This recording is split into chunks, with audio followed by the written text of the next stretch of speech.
काय झालं? हा समजूतदार आणि केम हॉस्पिटल आहे ना बाजूला. हा त्यांच्या नर्सेस ते डॉक्टरचे वगैरे कपडे शिवते एकदम बेस्ट. अच्छा अच्छा अच्छा. बेस्ट कारण मी PhD मध्ये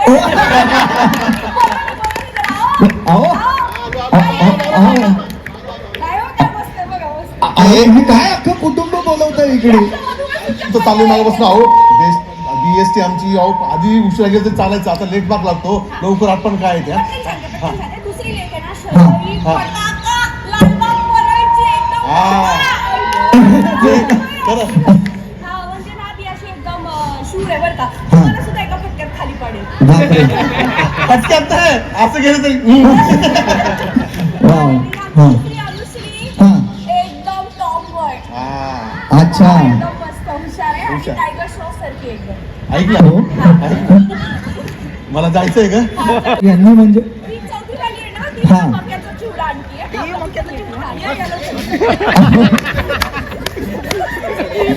आधी होती ती जवळ.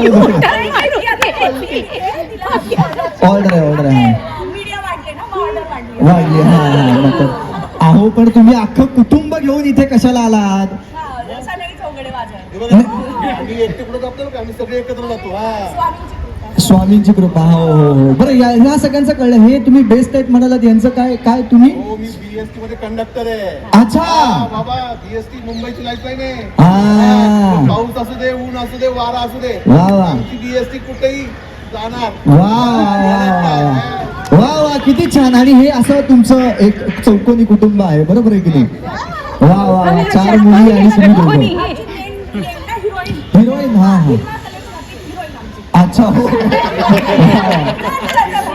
वा किती छान. तुम्ही आता एक काम करा, ऐका. अरे एक किती येतच चालली माणसं. होणार आहे प्रमोशन. या नमस्कार. हो सगळी व्यवस्थित झाली. सगळं सांगितलं होतं की कॅम्पस मध्ये आपल्याला काय काय. हो अरे वा तुम्ही आलेला आहात म्हणजे वा. पहिले आपले या मेळाव्यातील जे महत्वाचे व्यक्ती आहेत ते आलेले आहेत. मी त्यांना विनंती करतो या तुम्ही इथे येऊन तुमचा परिचय द्या आणि सुरुवात करा या मेळाव्याला. हे का परिचय देतील? परिचय ज्यांनी फॉर्म भरले त्यांनी द्यायचे ना. हे सर आहे, सर नाही देणार परिचय, समोरच्यांना बोला ना जी परिचय देणार. अच्छा हे नाही परिचय देणार आहे? नाही यांना पण द्यावा लागेल ना पण परिचय. अहो असं काय करताय? समोरच्यांना कळलं पाहिजे ना अपेक्षा काय आहेत त्या. कसल्या अपेक्षा? आम्हाला कळलं पाहिजे की समोरच्यांच्या अपेक्षा काय आहेत आणि त्या आमच्या अपेक्षांमध्ये बसले तर हे देणार ना त्यांना. आणि पहिलेच सांगतो, ज्यांनी फॉर्म भरले असतील, ज्यांचे आले असतील फॉर्म, आम्हाला एक्सपिरियन्स कॅन्डिडेट पाहिजे, प्रचंड अनुभवी कॅन्डिडेट पाहिजे, त्याच्याशिवाय आम्ही ऍक्सेप्ट करणार.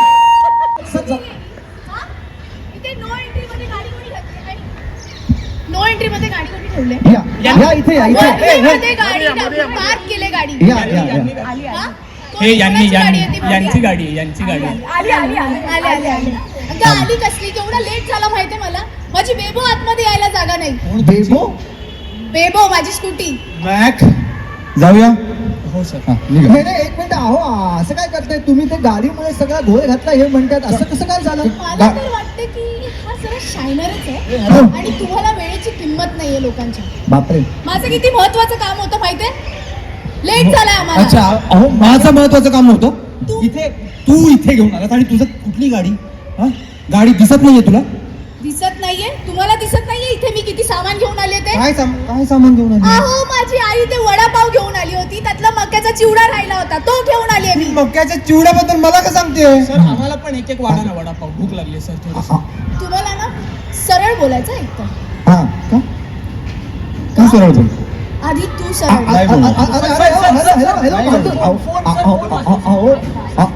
माझा ऐका. हॅलो, रेंज नाहीये. एक मिनिट. हॅलो. हा मॅडम. जय कुठे? जय ते वधूवर मेळावा केंद्र आहे ना, तिथे आलेत सर. कुठे? इथे वधूवर मेळावा केंद्र आहे. सरांना लग्न करायचं आहे, ते इंटरव्ह्यू द्यायला आलेत. कदाचित होऊन जाईल लग्न आज. तू बरायस ना? काय झालं त्याच्या मॅडम? आजूबाजूला मुली आलेल्या आवडत नाहीत, माहिती नाही तुला? मला माहिती आहे मॅडम, ते हा, मग चुकून कुठे झालं. आहेस तू आता? आम्ही कुठे आहे? ते- कार्यक्रम फालतूगिरी कुठे झाली? नाही, ते गणेश गल्ली आहे ना लालबाग, तिथे होता मी. ते गणेश गल्लीत काय करताय? ते तिथे मेळाव्यात होता मी. तिथे गाडी जात नाही, तिथे मेळाव्याला कशाला गेलाय? सॉरी मॅडम, ते चुकून झालं मॅडम. हं? तुम्ही कुठे आहात मॅडम? मला लोकेशन पाठव. हा, मी पाठवतो मॅडम, लगेच पाठवतो. हा. मी येत आहे का? इम्तियाज अरे, गाडी तिकडे घे. चल.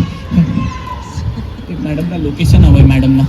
आता मॅडमच इथे येत आहेत म्हटल्यानंतर थोडा वेळ थांबा ना. आय एम सॉरी सर, माझ्यामुळे झालं, पण काय करू आता? होऊ देऊ नका सर. काय या झालं? बघा. काय झालं राज? काय नाही, मग इंटरव्ह्यू घ्यायचे होते. हो. कोणाचं? Mac please explain. मी काय म्हणतो अहो तो एकतर तुम्ही गप्प बसा, मध्ये मध्ये बोलू नका. मी माझ्या मुलाशी बोलत असताना मला मध्ये कोणी बोललेलं आवडत नाही. सर तुम्ही बोला सर प्लीज. इंटरव्ह्यूज घ्यायचे होते थोडे, तर हा चुकून इथे घेऊन आला मला. एक काम धड होत नाही याच्याकडून, आणि प्रमोशन हवंय. हे बघ, तेजस्विनी खानोलकरचा मुलगा आहे ना हा. याच्या आजूबाजूला इथे मुली चालत नाहीत आणि एवढी गर्दी मागे काय करते? मी यांना हाकलतच होतो आता. हा नाही नाही काळजी करू नका, बरोबर आहे यांचं. असं कोणालाही हकलता वगैरे येणार नाहीये. एक तर पहिली महत्वाची गोष्ट म्हणजे मला सांगा की तुम्ही इथे आलात म्हटल्यानंतर यांनी यांची माहिती सांगायला नको का? आणि ह्या कोण आहेत ते आधी आम्हाला सांगा. हे बघ, मी राजाचं दर्शन घ्यायला इथे आले होते. हो. तर तुझा फोन का आला मला? इथे काय वधूवर मेळाव्यात तू का आलायस?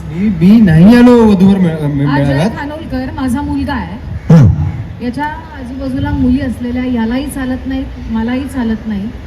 काय म्हणताय? हो, वधू. यांच्या आजूबाजूला मुलगी असलेल्या चालत नाहीत? मग यांच्या ऑफिस मध्ये वगैरे नाही, अलाउडच नाहीये ऑफिस. एकही मुलगी अलाउड एकही नाही? मुलगी अलाउड नाहीये. अरे बापरे, हो का?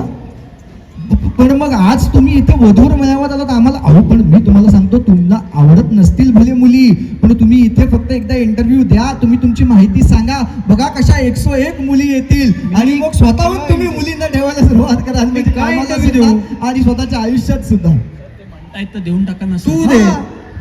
मला हो नाही म्हणत मुली सर, म्हणून तुम्ही द्या. माझी आई आहे. हो, नमस्कार.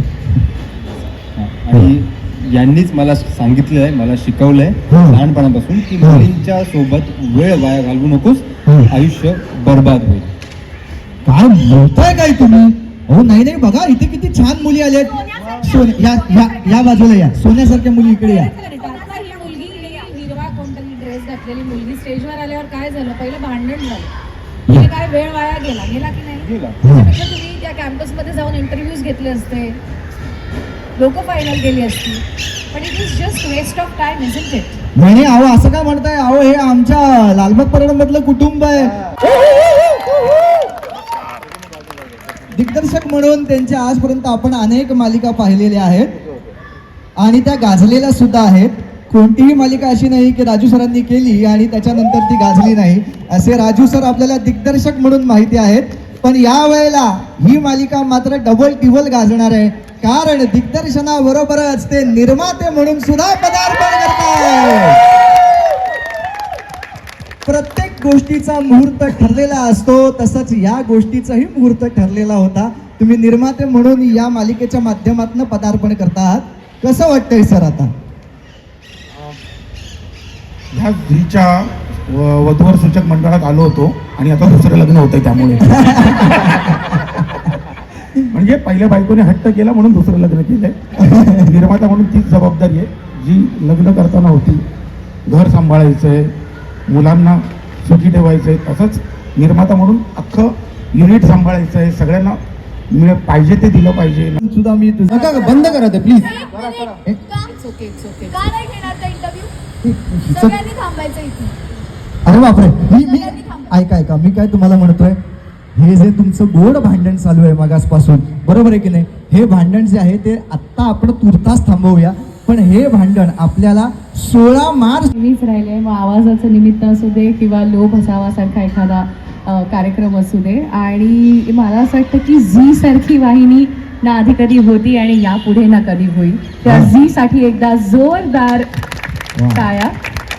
झी मराठी आपली मराठी असं नेहमी आपण ब्रीद वाक्य म्हणतो. तर मला असं वाटतं की मी निस्सीम स्वामी भक्त आहे आणि मनस्वी सावंत हिचा मला फोन आला की एक कॅरेक्टर आहे जी स्वामी भक्त आहे. वा तर मला असं वाटतं की स्वामींनी माझ्यासाठी हा रोल मला दिलेला आहे आणि तो मार्ग दाखवला आहे. आणि राजीव सर आता आम्हाला डिरेक्टर आहेत, त्यामुळे त्यांच्या दिशेने आम्ही पुढे जाणार आहोत. वा वा वा वा. आता तुमच्या स्वामींना विचारूया, काय सांगशील सुहास? तू मला असं वाटतं रात्रीचा खेळ झाल्याच्या नंतर आता पुन्हा एकदा झी मराठीवरती ही मालिका हो. करतोयस. तर काय ही जोडी आम्हाला आधीपासून माहिती आहे तेव्हापासूनची. तर बरोबर यांनी प्रोडक्शन सुरू करायचं असं म्हटल्यानंतर पहिलं नाव तुझंच काढलं असेल बहुतेक. खरं आहे अगदी खरं आहे की पहिलं माझं नाव काढलं त्यांनी. पण एकत्र काम केलं असल्यामुळे ट्युनिंग माहीत होतं, सगळं गोष्टी आम्हाला एकमेकाला काय माझ्यामध्ये मी काय करू शकतो हे सरांना चांगलं माहिती आहे. हा पाडायचा प्रयत्न केला, त्यामध्ये राजीव सर आहेतच, त्यामुळे मला काही त्याची भीती नाही आहे. वा वा. मी खरं सांगतो ही मालिका आमच्या या गिरण गावामध्ये लालबाग परळमध्ये प्रेक्षकांना खूप आवडेल, निश्चितपणाने आवडेल. कारण काय आहे की BST मध्ये काम करणारे जे जास्तीत जास्त कर्मचारी आहेत ते इथेच राहतात, याच विभागामध्ये राहतात.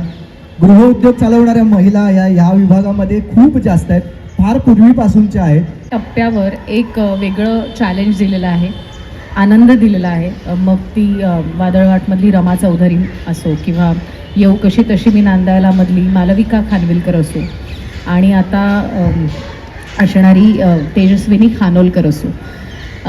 जनरली आपण असं अच्छा सिरियलमधलं एक हॅपी कुटुंब दिसलं आहे आणि एक आता हिरो दिसला आहे, मग एक बाई आहे जी आई आहे, मग ती वाईटच वागणार आहे किंवा ती सगळी कारस्थानं करणार. तर असं काही दादा म्हणाले त्याप्रमाणे असं काही नाही आहे या मालिकेमध्ये. फक्त ही आपल्या घरात प्रत्येकाच्या घरातले वासे असतात. काहींच्या घरात वासे असतात पण ते पोकळ असतात. मला असं वाटतं आमचं कुटुंब आहे ना ते पोकळ वाशाचं कुटुंब आहे आणि कुठेतरी हे वासे सांधण्याचं काम येणारी मुलगी करण्याचा प्रयत्न करेल. आणि आयुष्याच्या प्रत्येक टप्प्यावर एका स्त्रीचं रिअलायझेशन असतं. तर मला असं वाटतं की तेजस्विनीच्या या टप्प्यावर तिचं एक वेगळं रिअलायझेशन आहे. तिच्यासाठीचं बाई 40शीत आली 45शीत आली ना की एका वेगळ्या टप्प्यातून किंवा मार्गक्रमणातून जात असते आणि अशा वेळी तिच्या आजूबाजूला होणारे बदल ती कसे ॲक्सेप्ट करते याच्या मालिकेबद्दल. माझी खरी एंट्री झी मराठीवर 2016ला झाली होती.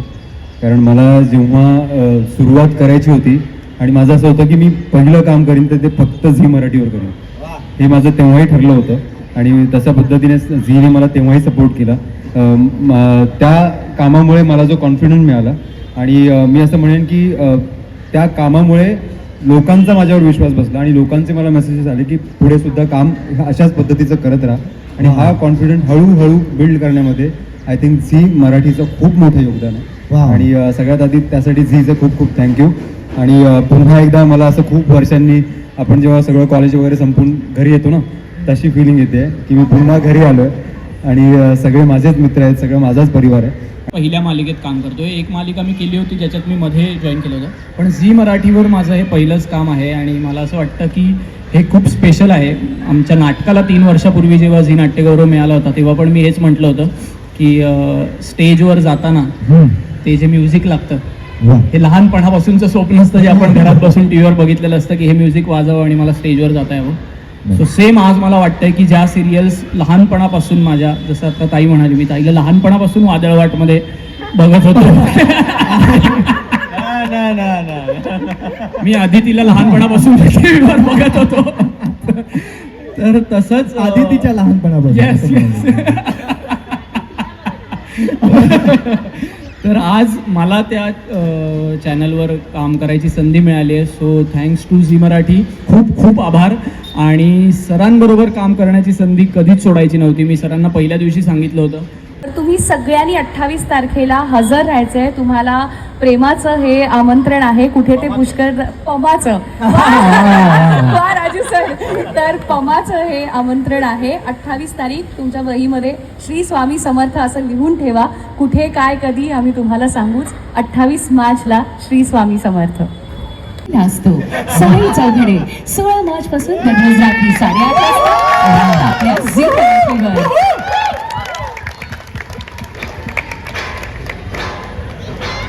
चला म्युझिक म्युझिक प्लीज.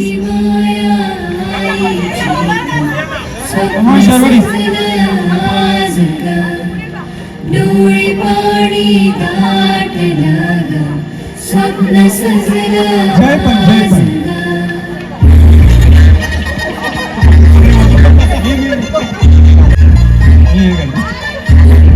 माझी एक सजली नवीन झाली आज ग. वा वा बस. रातले आणि पाऊल उभयाशी आले ग. मेहंदी रंगली होत नगदी, बरात सुरात येडा गडवाडी, घरात भराडी, प्रेमाने ओंजळ भरणार हो. सनईची चौघडे वाजते, सनईची चौघडे वाजते, सनईची चौघडे वाजते, सनईची चौघडे वाजते.